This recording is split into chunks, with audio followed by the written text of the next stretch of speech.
powered by Reviting, streaming from the Reviting Digital Studio. It's the David Daily.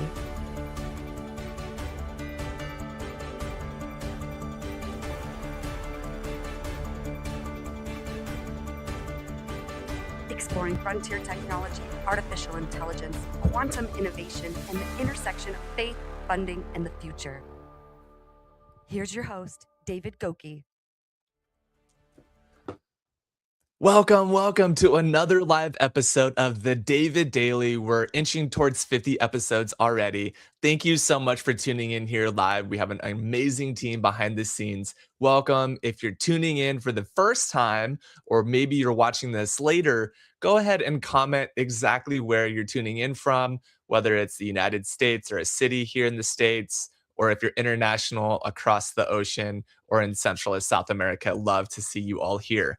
We do stream across 10 platforms every week, and going live for just 2 hours a week gives me the leverage that Alex Hormozi talks about, which is investing 100 minutes every day into speaking something valuable and sharing your personal experience, your personal journey.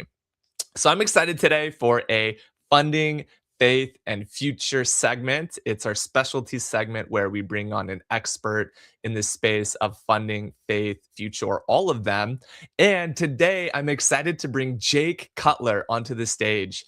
No, he's not a football player, but he is the owner, that's right, of Amphi. I'm excited to have you here. Welcome to the show.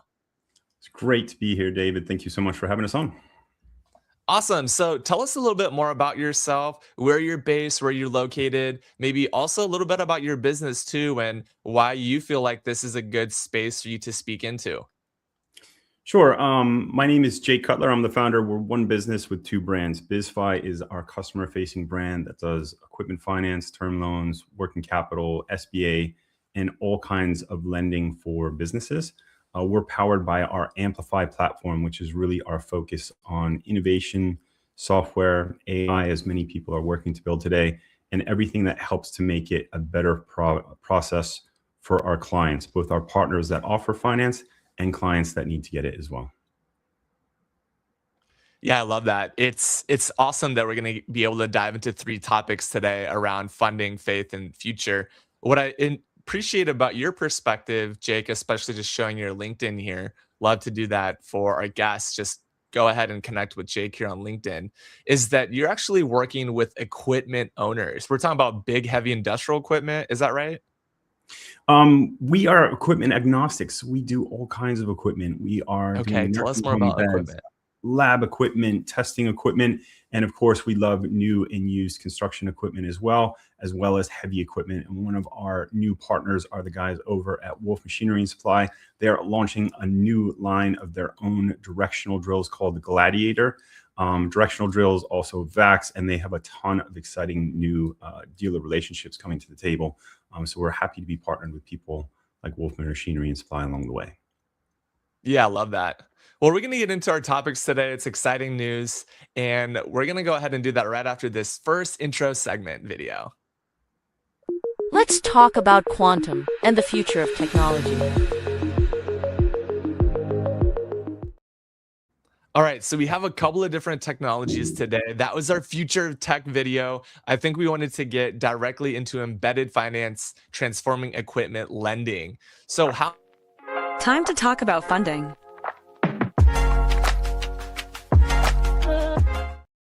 All right, we got some new kids behind the stage. This is what happens when you go live stream. This is authentic. It's human. It happens. By the way, love you guys behind the scenes. You can clip that for later. I love my team. The team's great. But yeah, this idea of embedded financing, what does embedded finance actually mean? Like, let's start at the ground floor. Like, I'm a newbie. You're the expert. How would we think about embedded finance? Sure. I think one of the really well-known brands is Affirm. Right? With buy now, pay later, they had a great embedded technology. And I think they found a fantastic niche where they were kind of partnering up with Shopify accounts. The interesting thing about that to me is that, if someone's at your Shopify account, you've already done your marketing. You've already driven your client to your page where you have the embedded finance products. When you get into equipment finance, it's more challenging.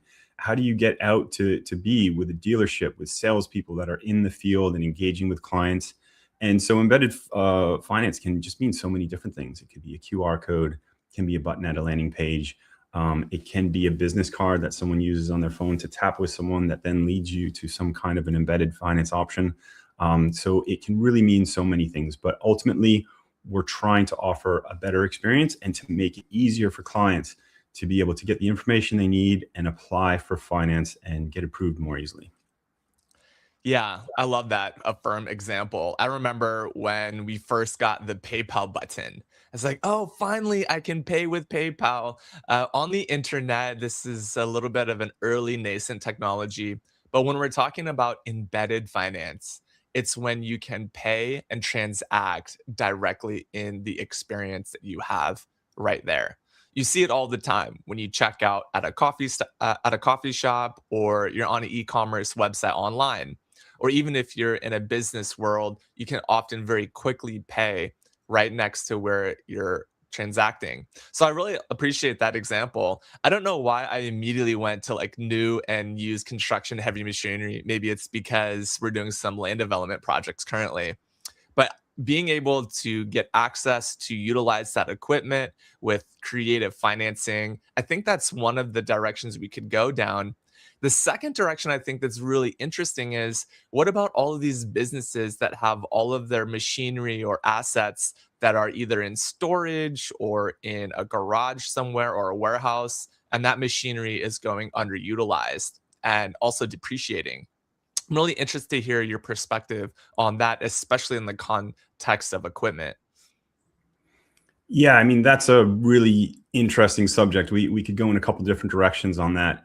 Underutilized equipment in this day and age, equipment is being digitized in many different ways. There's some great companies out there. We're actually partnered with guys over at Equip Hunter. They have an easy platform where you can upload equipment if you want to try to resell it, and find buyers for that. There's ways to make that equipment work for your business. We can also use equipment that's being underutilized to secure more finance if that's what you're looking for your company. So there's a number of options for people that have equipment around that's not being utilized to its fullest advantage. Nice. That's awesome. So if you're someone listening and you have equipment on your books and you want to utilize financing to be able to make that more profitable for yourself or more valuable, then Jake is someone you need to talk to. And I want to get into the details of that because on the surface level, I don't even know exactly what that means. So let's take it into the context of a financier like yourself. And then let's say we have two parties. Party A has the equipment and party B has the financial resources. So, how do you, in a scenario like that, bridge the gap to bring these two folks together? Now, mind you, a lot of our audience are angels, investors, venture capitalists, and owners. So, when you're thinking about financing equipment from that audience, help play that story out. Like, what does that typically look like? Sure. And that has been the focus of our company since our inception, right? Like our primary focus has been how do we partner with people who sell equipment to give them a better experience and to give them a better experience to their clients and their buyers. Really, I was frustrated personally that I didn't find any digital innovation for myself. I didn't have any digital innovation that I could easily offer to my seller partners. And that is what we have kind of pushed out to build with Amplify. What we've found over time is, in addition to working with our seller partners to help them sell more equipment faster and easier with easy, seamless finance options, is that we've expanded over time. So we do love construction equipment, new and used, but we are also working now with accountants, fractional CFOs, and business consultants, and they love us because we're good to their clients. They bring their clients to the table. Typically, when a client is coming to a business consultant, they've either made a mistake they need to fix, or they're hitting some kind of high growth, and they can't solve those problems without capital. So we're getting very active in that space, in addition to helping our equipment sellers as well. Awesome. I love that. And I actually was able to pull up your application online here because what I'm thinking is you really want folks to go and apply for funding on your website. Is that right, Jake? A big part of what we do is we're building custom applications for our clients. The clients that sell, the business consultants, we give them their own custom online applications. This is kind of our standard application that's for ourselves. With our custom applications, we have all of their branding up there. We list out their sales team so it's easy to track.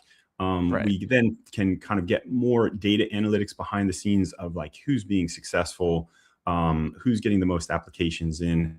And there's more that we're looking to do on the roadmap to be able to kind of gamify this for salespeople. We want to be able to incentivize them. We basically, ultimately, David, we want finance to be fun. And most of the finance you see out there is very institutional. It's boring. Right. We want to give people something that's a little bit more interesting, gives them information, and makes the process kind of more engaging. We want to make finance fun. I love that. So, as you're saying, positioning for equipment founders and equipment organizations, to what degree does someone who's in the finance role, like a CFO, an accountant, or bookkeeper, help me bridge that gap between like your end customer and like your middle tier customer that's maybe managing multiple relationships that's maybe more like a partner? We kind of fit in a niche space in the middle, right? Mhm. And for smaller equipment, 10,000 to 120,000, it's called in the equipment finance space is called application only. And for customers who have a little bit of time in business and decent credit, they can apply. They can get approvals in a couple hours. We fund in the same day in many instances. When you're looking for bigger transactions, 300,000 up to a million, there's a bit more of a process there. We do need tax returns. We do need financials on the company. And that's basically when the CFOs are more likely to be involved. And the company's bigger where they have a CFO rather than just an entrepreneur who's running the business. Yeah, that's so good. And I was just going to say that having a space where you're able to meet with the CFO, take a look at their books, and then help them make a financially wise decision using your financial services to be able to make that happen, especially when it comes to equipment. That sounds really phenomenal and interesting. So now, if you were to be narrowed that down just a little bit, for example, our guest this week on Tuesday primarily worked with quantum companies in the Series A and B rounds. Maybe they had 250 to 500 employees, staff, or wanted to be able to get there in the next 2 to 3 years. So, in terms of the size of the business that you typically service, you gave us an idea about the type of equipment cost or asset value. But what would you say would be typically the type of company that you work with when you're talking about funding specifically? Um, our space is really to clients. I mean, we'll go down to clients who are doing 100,000 a year. That is really a low benchmark. And if you're doing 100,000 a year, you're a very small, very new company. But we will Right. go from 100,000 up to 10 million. But our core space is really companies that have a revenue from 100,000 to 2 million. Yeah. Awesome. I love it. So, how do you make finance fun? Like, there's a handful of people in the finance space that tune in from the West Coast, specifically in the Seattle area. Typically, they'd be at a firm, maybe 10 to 20 people. Okay. So, they're probably doing in your nice little range of 100K to 10 million with, 10 people. You're certainly not making 100K a year with 10 people because hopefully you're paying your people more than 10 grand a year. So, yeah, basic numbers. Um, but for that audience who's listening, for the financier, the accountant, the bookkeeper, the CPA, a lot of folks right now are in audit and tax. Like this is prime tax season. People are also spending their tax checks as well. So there's a lot of things going on in the finance space. What's the first step that people who have 10 people in their company and they're grossing, let's just say 1 million plus in annual revenue? What types of results would you say you as a financing advisor and partner could provide for an organization like that? Let's say they're a startup and they want to be a good fiduciary to their pre-seed or their seed funding as they go into a Series A. Um, we're a little bit outside of the space where, like, when you're talking about Series A companies, you're talking about a lot of companies that are really putting a deck together and looking for investment. And we work with just a lot of entrepreneurs that have ownership. Some of them are big enough that they have boards. But really, it's really important for companies in this day and age to manage their business credit and their personal credit. A lot of what we do is based on the personal credit of the owner of the business, even though they're business loans. And when the loans are actuated, they don't show up on their personal credit report. And so people that need to pay, be very mindful. And this is something that we're highly focused on today, is how can we educate people and educate the businesses to be mindful of their credit before they need to borrow money, whether it's for a loan or to get equipment or to grow the business. If you've let your personal credit or business credit fall into a bad way before you get there, it gets not only much harder to get exposure from banks and lenders, it gets much more expensive. And so by doing the work in advance and keeping your personal profile and your business profile in good stead, it's going to pay off for people that are really looking to be successful over the long term. Yeah.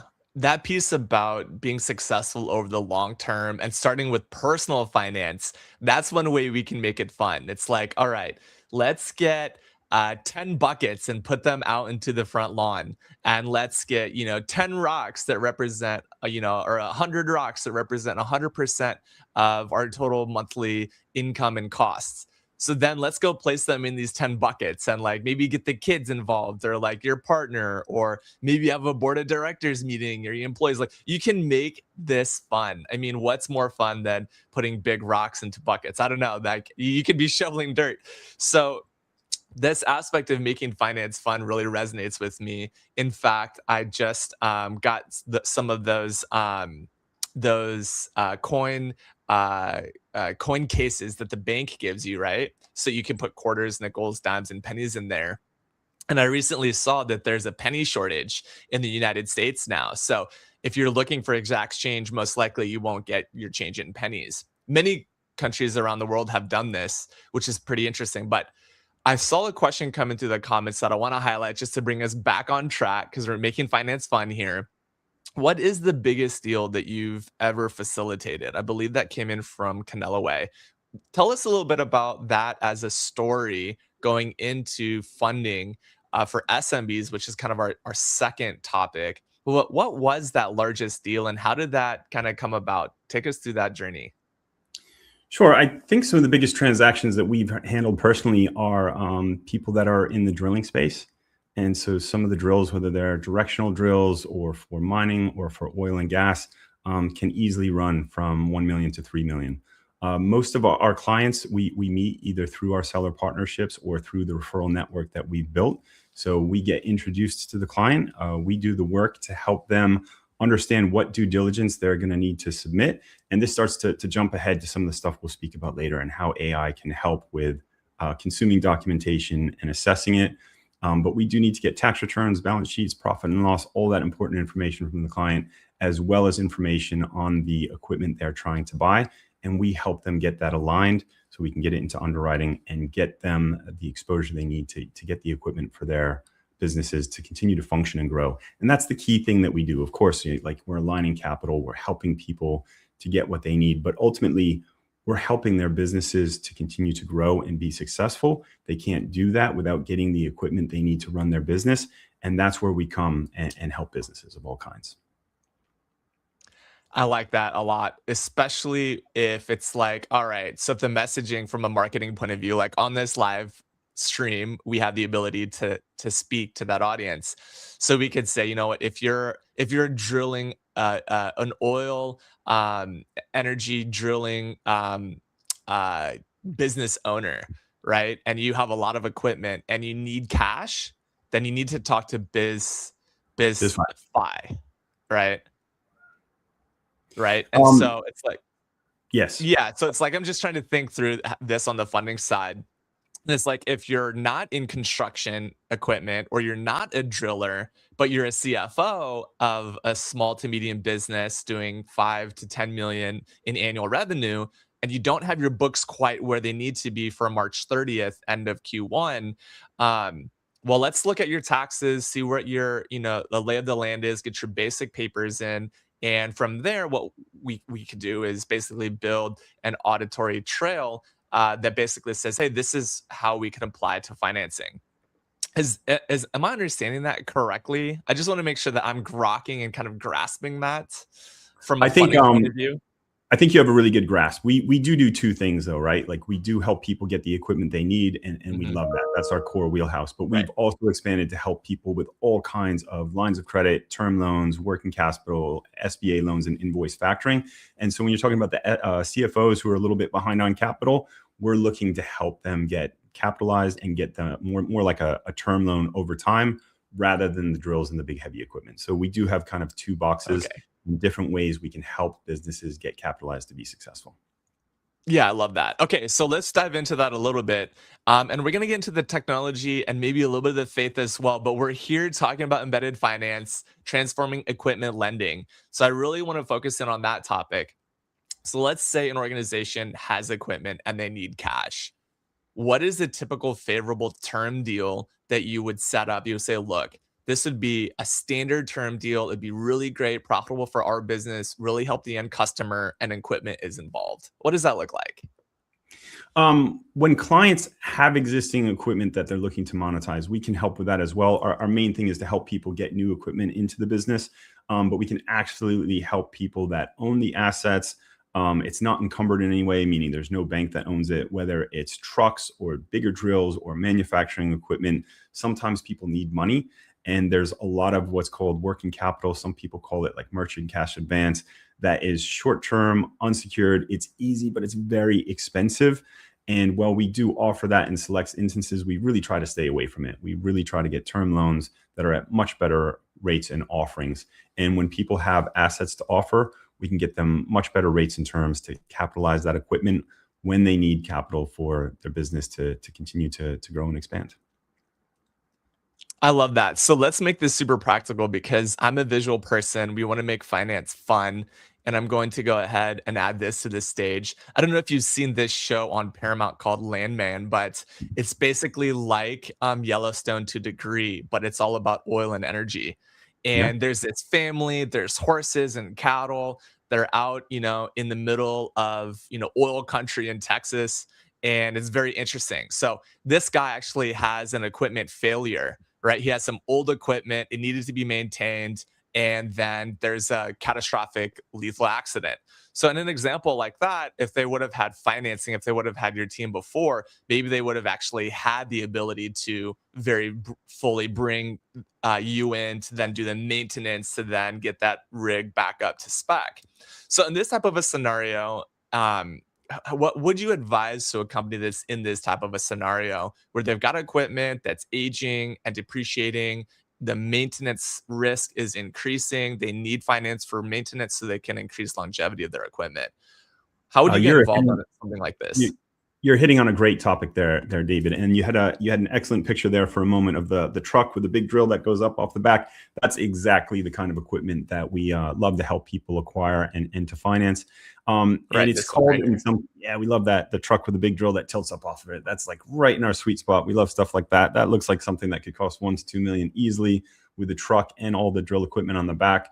And it's called, in some cases, sweating your assets, right? People think that they're saving money by not going to get the newest piece of equipment, whether it's a computer or a nursing home bed, right? You're sweating your assets, you're holding on to it, hoping that by not spending more money, you're improving the returns of the business. But sometimes that can backfire, as you've illustrated, right? Your drill gets too old, the people using it are unmotivated, it doesn't work right, it's at risk of breaking. And if you sweat your assets too long, you can actually hurt yourself and your business and your team. Having the freshest, newest equipment helps you be more efficient. Your team's more excited to use it. And there's a lot of benefits to your business. And so those are some of the reasons why not letting your equipment get too aged and too old and using finance to get newer equipment into your business can actually solve a lot of problems rather than holding on to things a little bit too long. I love that. Don't sweat too long is the key phrase in finance. That's how we're making finance fun. Don't sweat too long on your assets and especially your equipment, because then maybe you'll have an advantageous outcome is what I would say on live stream. Okay, so I have another scenario, and I'm gonna leave this particular person and business unnamed, but basically 3 years ago, actually, when I started Go Technology Solutions originally, all of my energy was in metaverse, crypto, NFTs, and Bitcoin. And it was in 2020, so it was actually a really good time to get involved in finance and funding. And I converted a lot of my cash on hand to digital currency and started to build and mine my own crypto rig with some GPUs in there. I got a couple of graphics cards and built a rocket, if you will, inside a computer case. Did really well. But the big problem is that the metaverse requires a lot of equipment, specifically LED screens. So I was partnering with a company at the time who had these big, massive screens, some of the biggest television names you've heard of, or media and entertainment fans and stars would have been in front of these screens inside of a large 35,000 square foot studio space. And at that time, what our financial team was really wanting to do was to acquire that equipment on the books so that we could essentially write off the depreciation, but also utilize that equipment as collateral for a larger funding initiative. Now, fast forward 5 years, what happened is AI media production has dramatically reduced the cost of AI and advertising. We now see all of these media conglomerates, coming together, with Warner Brothers, for example, Paramount and Discovery being one of the more, along with Netflix, being one of the more larger deals that we've seen in the industry. But what happened with this particular startup is they had to sell off their real estate, get out of their lease. A higher value customer was coming in, so they could pay, higher lease term, better lease terms. Secondarily, they had all this equipment sitting in this 35,000 square foot warehouse space. They had to move that to storage. And now what's happening is they spun off the LED screen company to another company, but they still have all of this old technology that's sitting in storage. So in this type of a scenario, granted limited knowledge, and of course you don't have a copy of the books, but let's just say their cash flow statements are break even, net income is zero. What would you advise in a company like this who really needs some capital to get them into maybe year 16, 17, 18? How would you advise a company like that that has high valuable equipment sitting in storage, where they previously lost their lease space? What would be your perspective on a scenario like that? That may be slightly outside of my core space. They have Mhm. some really marketable equipment that maybe they can resell. Really, they need to get it back into action. If they have Right. had strong revenues in the past, but we might be able to get them some debt finance so they can get things back into play, which seems like the key issue. Otherwise, they may fall slightly more into a space where they need to raise a bit more money. They're a fast moving early stage startup. If that equipment is in storage, it may not be generating revenue. And we're really closely tied with revenue based financing, right? You need to have strong personal credit. You need to have strong revenues that you can show either in tax returns or in the bank statements. And if they're temporary offline, that could hurt them. And so that's one of the things we were referring to earlier. Like Right. when you need finance, you're going to want the company's personal kind of credit and the business kind of credit footprint to be in a strong standing. And they're going to have to be very careful, but they're going to need to get that equipment back in action as soon as they can. Yeah. Yeah, that's great to hear. So, love that aspect. All right, this is a long show. We have a couple more topics, and we're gonna get into faith for a quick second. We're gonna park there. So let's play the faith intro video, and we'll chat quickly. Focusing on faith for a moment.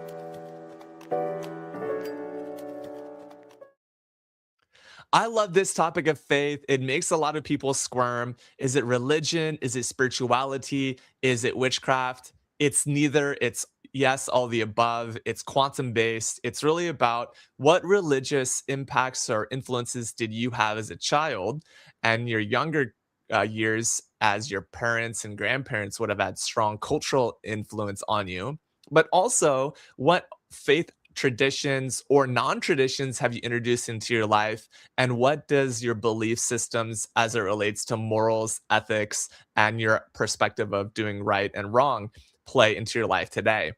So I set that basis so that people will know what the faith topic is about. And I particularly like to highlight AI and Faith, which is a non-profit organization helping experts all over the world share the world's wisdom in religion, bringing ethics and morals into the technology space pluralistically across all the world's major religions, including Christianity, Catholicism, Judaism, Taoism, Muslim, Islam, Hindu, Buddhist. agnostic and atheist being in the top 10. Of course, there are 40 plus religions that are well known and documented globally, but that's the intent. So I'd love to touch base briefly on this with you, Jake, to hear your perspective on what faith means to you and how you apply your belief systems into your business. Yeah, I'd say based on what you just said, there's two key topics there. One, there's definitely elements of the finance industry that are predatory, and particularly what you Mm. see in that working capital and merchant cash advance space. I see clients come to me all the time laden with debt that just holds them back. And we do everything we can to help people out of those situations. We do everything we can to avoid putting people into those situations. And I think people's beliefs and having a moral and ethical compass is just so important and probably not talked about enough. The second topic that you mentioned there that I think is really, really fascinating and could be the focus of a whole show is really AI and faith and ethics and moral compass. It is such a powerful tool, and only a small amount of people really kind of hold the ownership of it, and lesser people have like a good understanding of it, but it's helping more and more people every day, and we just want to make sure that AI is fair to all people. I would hate to see it get regulated in a way where it works for some and is kind of restricted for others. And so I think it's an important topic that we should really speak more about, is how do we make AI equitable and fair for everyone. That's a really good question. So we could definitely talk for days, if not That could years, be on that could be this. a whole show. Yeah, exactly. So let's just start with the baseline bias. Okay, so for example, bias meaning, hey, I have a tendency or a favorability to something that may potentially be unfair. A bias would be because I am Asian American, right? I had a Korean mother immigrant. I may be more favorable to other Korean immigrant hybrids or halfsies like myself because my father is American German. So similarly, when I look at other, you talk about now skin color racial bias, and I'm just saying this not to be uncomfortable, but just to say like, this idea of bias, who is building the AI, right? Who is actually building the technology, and do we have equal and distributed representation across the base inputs to begin with?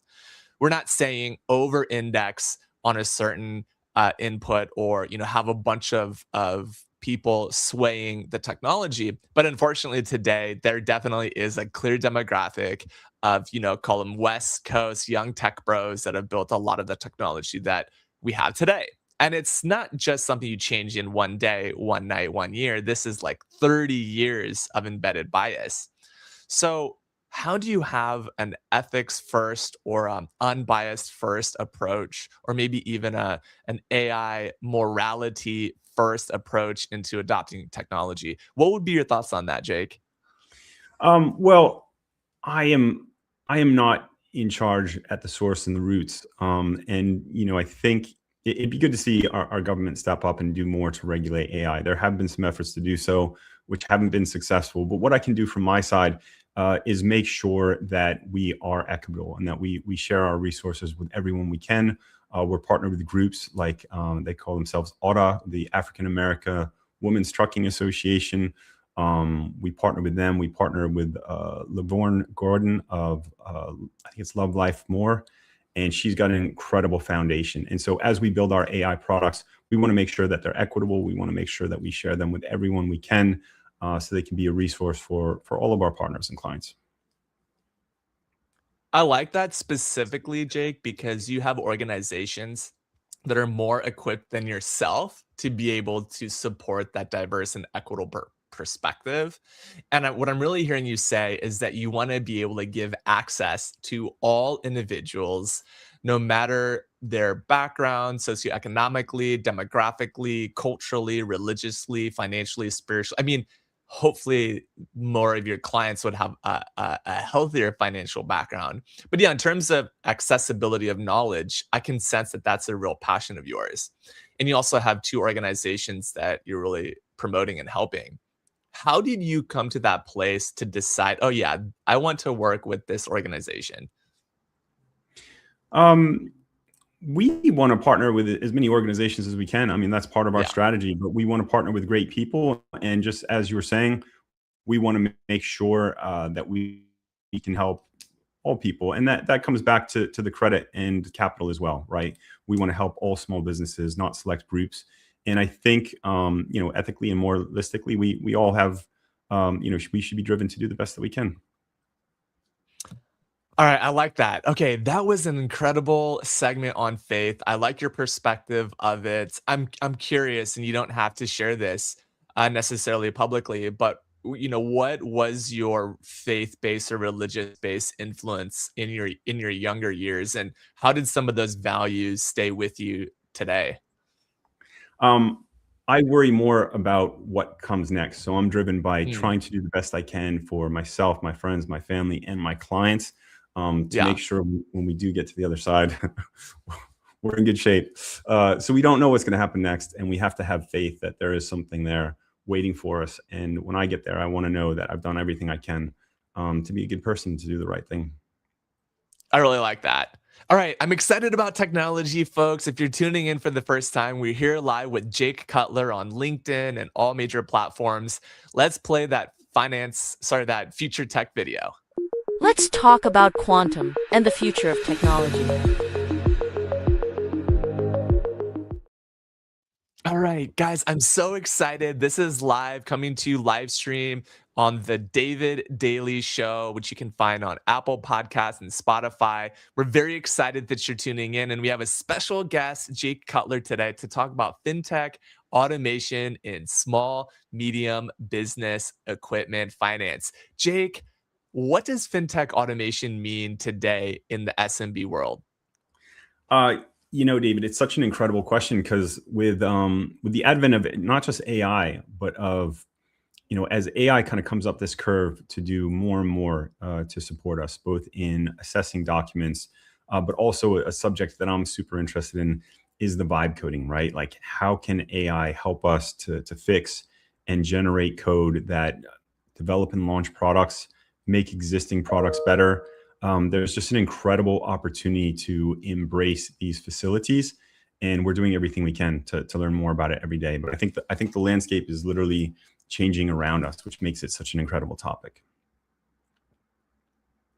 Yes, it's a good place to start because vibe coding is, for those of you who haven't heard of this, it's basically this idea that you come up with a creative idea.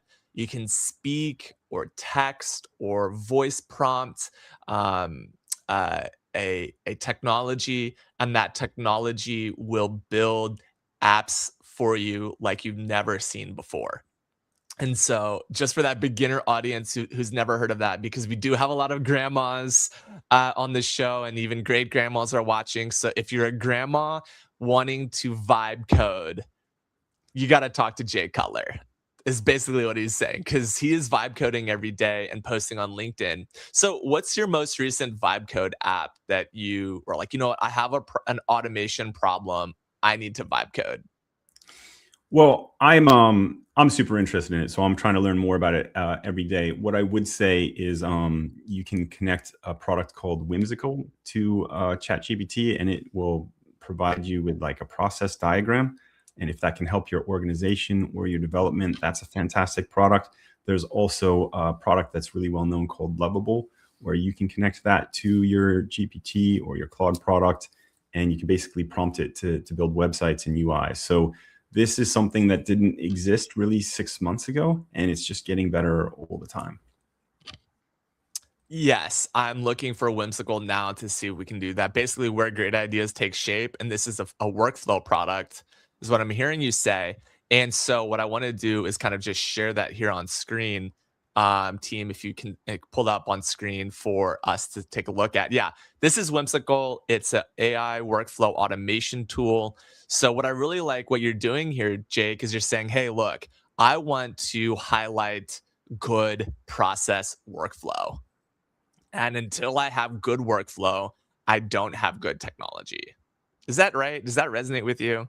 That's a big part of it, and the other part of it is that previously, you've had to go to a platform, you've had to pay for it.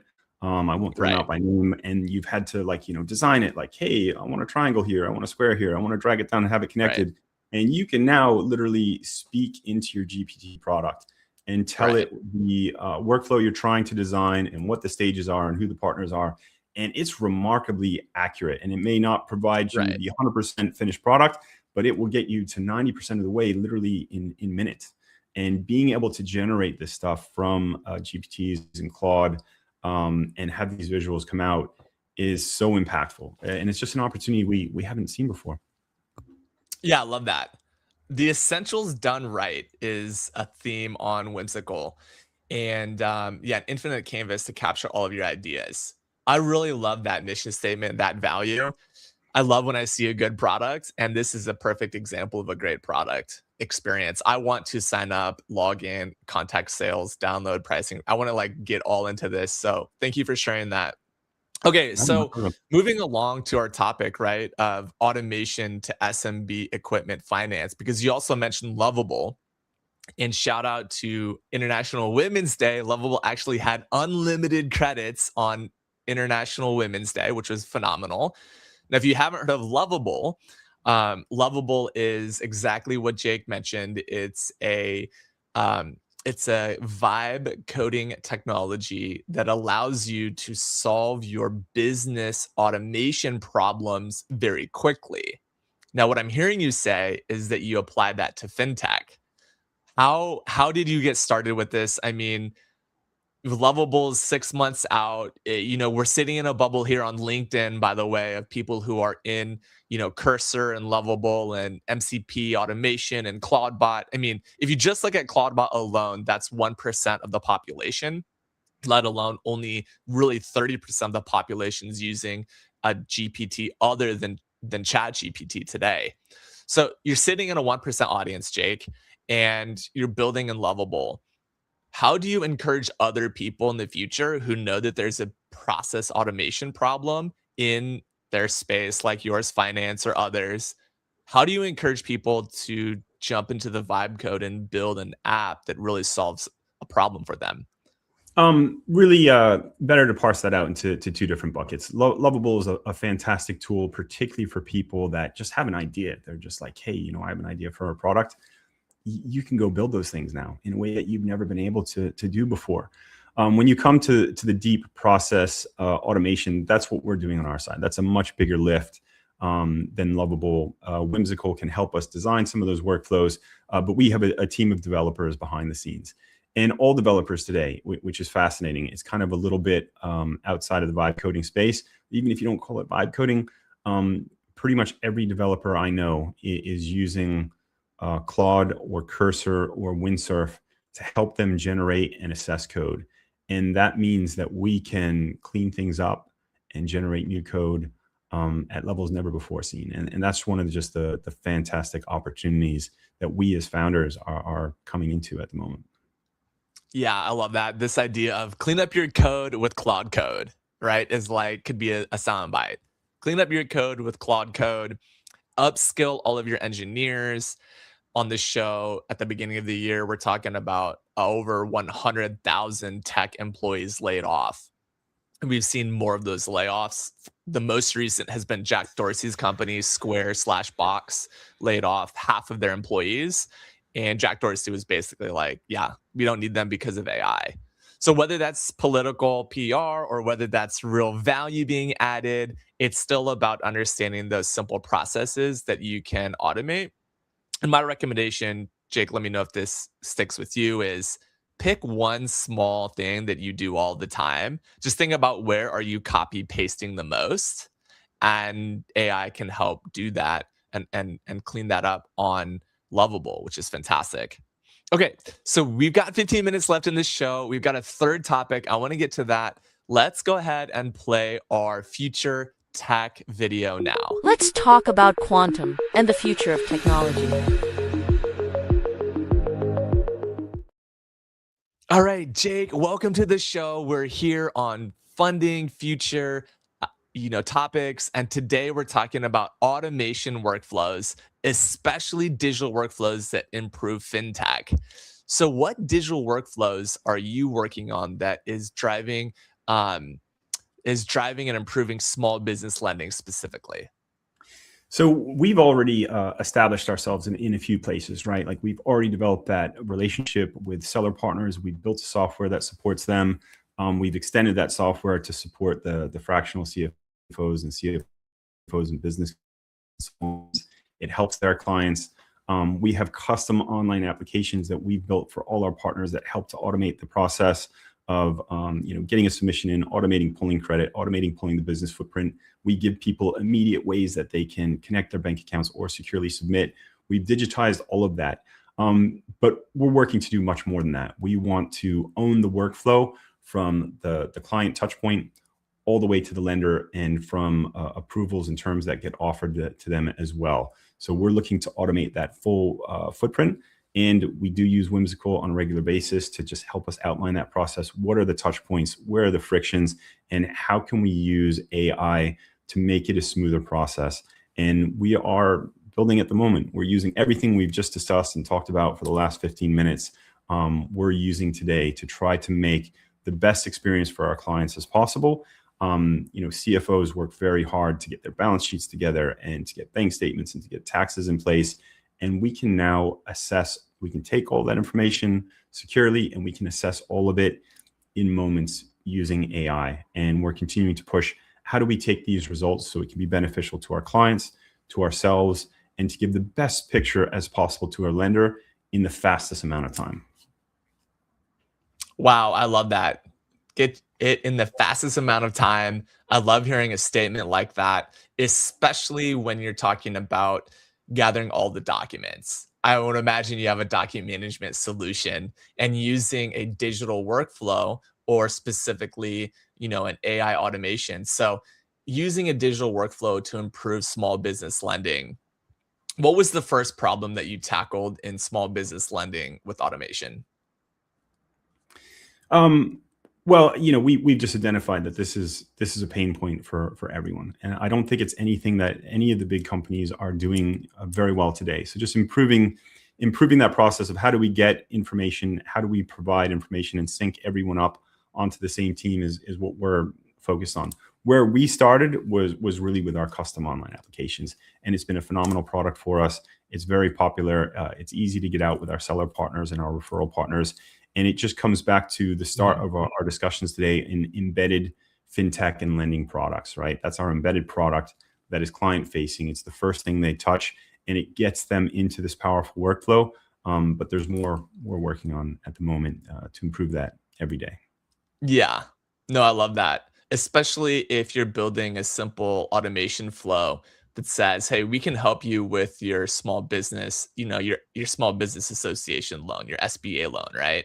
Here's all the things you need, drag and drop here, press submit. And behind the scenes, we'll go copy paste all of your information into the application form, check up on the status and have notifications, and then kind of deployment of that funds. So in terms of call it middle of the funnel for a business owner. So let's just look at all the business owners doing 100K to 10 million in revenue per year. What does your finance workflow look like, and how are you applying automation to it? These are the questions that Jake Cutler can ask. So now, if you're talking about you're in the client deliverable season and you're delivering for clients, what fintech automation have you recently done in a digital workflow that helps in that lending process in the middle of the funnel?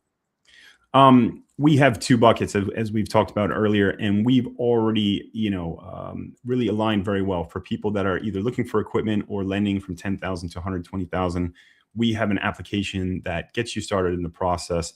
It pushes you through, immediately offers you ways to connect banks or securely submit them, and gives you instant feedback to your viability. We also have a lending marketplace of more than 50 lenders. And so that's where we're doing more with the AI to align to people, to let them know what they qualify for, the different lending opportunities that are for them. So not just equipment finance, we can also say, hey, did you know you can get a loan that can help your business as well? Above that, though, for people that are doing 150,000 to $1 million, that is what we are building today. How can we better engage with people with AI to remind them hey, you've sent this information, but not this other information. We're using AI when people do send us the bank statements, the tax returns, the balance sheet, to assess that and give them feedback on the health of their business, as well as to align very quickly and give a report to ourselves and our lending partners. So we show up at the lender, we're not just shotgunning them 20 attachments and tax returns. We're sending them a really tidy package and also a summary that says this is why you should lend to this person, so that we can get them lending faster and also better. This also helps them to get better rates rather than to leave lenders to wade through it and make assumptions. We're sending a nice tidy package to our partners that makes it better than ever before, in my opinion.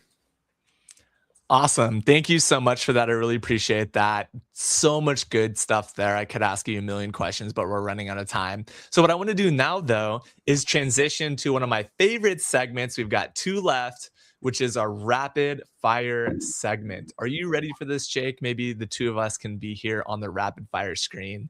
And all right, you're ready. I see the thumbs up, ready to go. Okay, so you are a CLFP. What does CLFP mean? Certified lease and finance professional.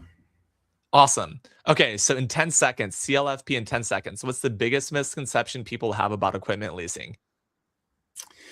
Wow, that's a really good question. I think most people, some of the smaller businesses, just assume that banks are going to give them money just because they apply. And really, you have to have some substance. You have to have a credit footprint. You have to have decent credit. But for those that do, we can get you equipment finance very quickly and efficiently.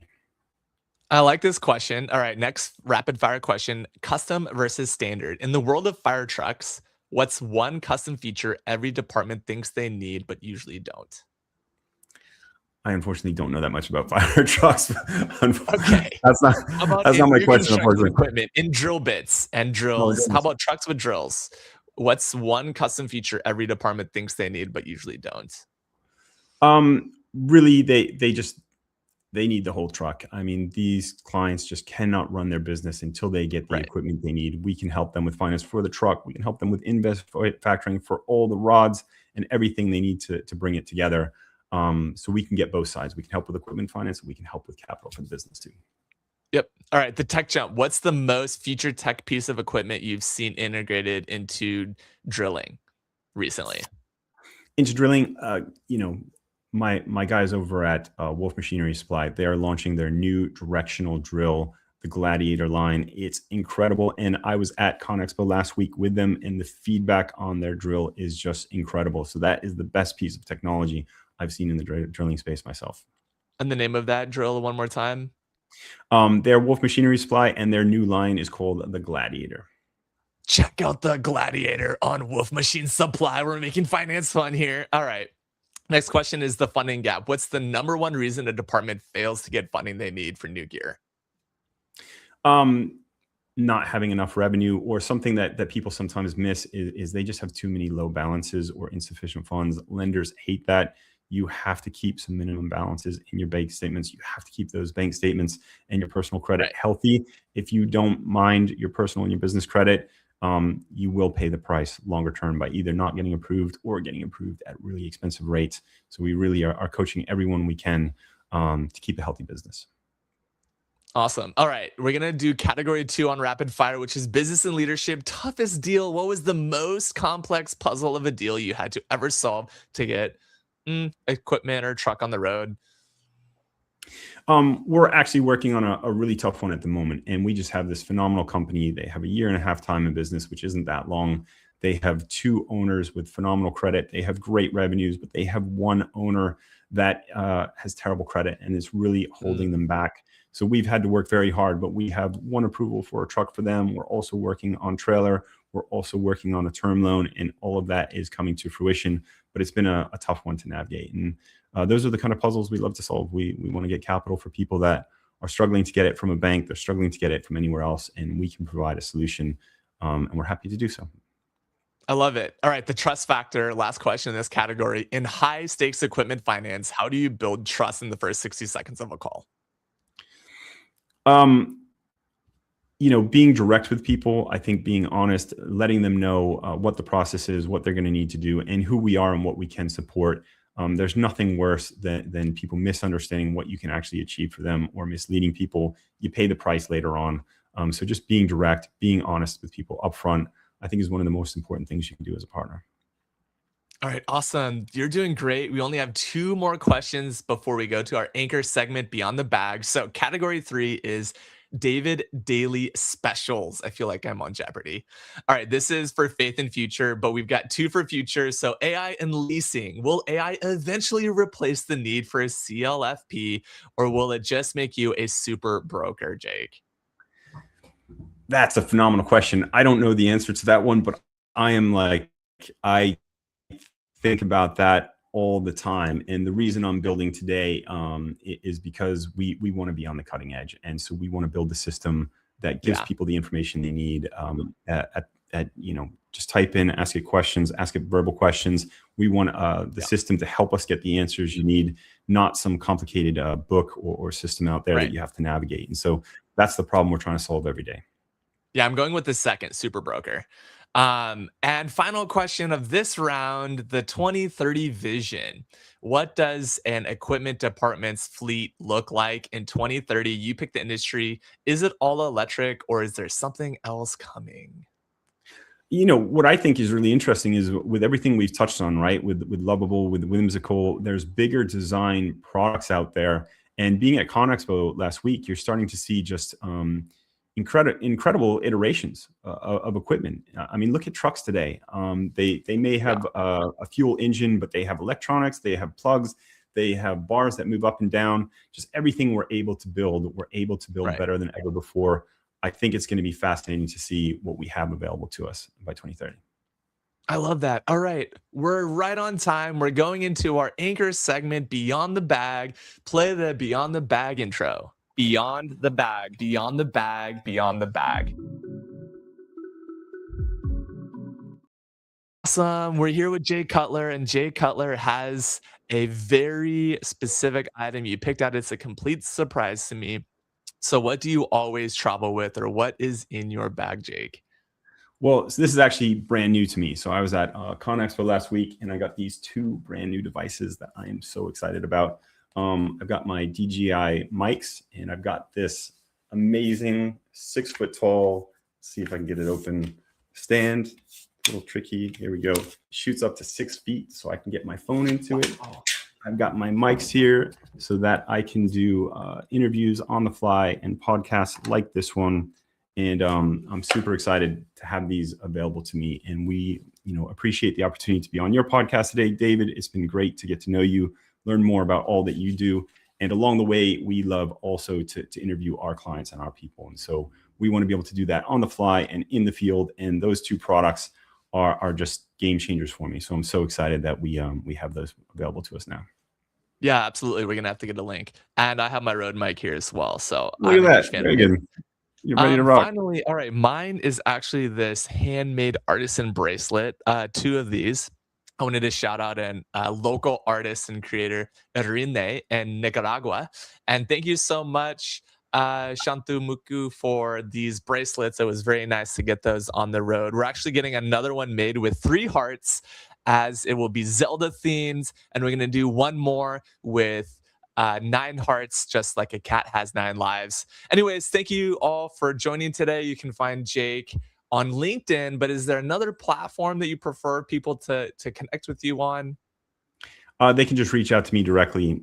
I'm over at BizFi. You can find me there. You can find me on LinkedIn. That's our premier platform. We are doing more and more streaming over at Instagram and YouTube, but LinkedIn is the easiest spot to catch us, David. Awesome. That's so great, Jake. Well, thanks for being on the show today. Let's get that exit video going. Outro. Did you know that you can go live with the power of pressing just one button? It really is that simple, especially when you have a production team like Reviting, production partner that can help you go live, not just on LinkedIn, but on YouTube, Facebook, Instagram, Twitter/X, and of course, other platforms like Twitch, Kick, and TikTok. So I just want to encourage you to go live yourself as well if you've ever wanted to get in front of the camera, especially on live stream as you get to engage with the live audience. I want to give a quick testimonial for the Reviting team. I was really nervous about doing lives. And so thanks to Jessie and her team, I've now been doing them for, I think, 7 or 8 months now. The other thing is they very much have helped me increase my reach and online presence. So thank you, Reveting. Jesse, I love what you and the team do. You make it so easy for me to get in, have a meaningful conversation with some amazing guests, and then watch the post-production. And I've been picking up 50 followers a day just because that content is resonating so well. So it's working across a lot of different channels for me, and I can't thank you enough. I'm Sarah Hanks. I'm with the Northwest Industrial Resource Center. I'm the president and CEO. One of the problems that we struggle with is getting our brand out there. And the idea of going live on LinkedIn and using that platform to its fullest extent through the way they're able to take the live event and break it down into bite-sized posts, which that can then be used to further take advantage of the platform and its capabilities. Your team shows up very organized. They're holding us accountable to the tasks that we need to complete.